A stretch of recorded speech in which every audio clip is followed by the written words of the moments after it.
Les teves coses de l'Insti. M'han demanat que buidés la teva taquilla. Les dues. I... he trobat això. La teva carta de la uni, amb la qual et van admetre. No l'he llegit. És personal.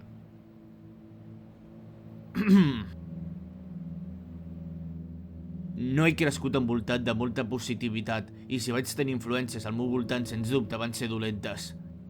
La meva mare era drogadicta i la gran majoria dels xicots que va tenir també ho van ser. Tenia un millor amic al que admirava, però li va fer mal a persones que m'importen i ara està mort. Collons, i l'ombriu sóc jo?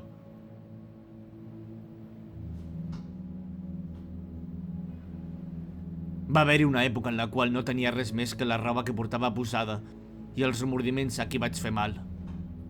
Però llavors va entrar a la meva vida algú anomenat Clint Jensen.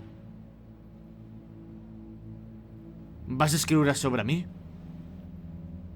Malgrat haver-li vomitat l'habitació sencera, ha estat allà, sempre al meu costat. I gràcies a això, malgrat no tenir una família de veritat, sé el que se sent en tenir una.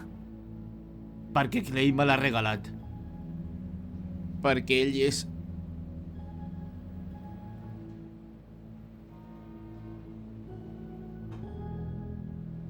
ell és... Et trobo a faltar.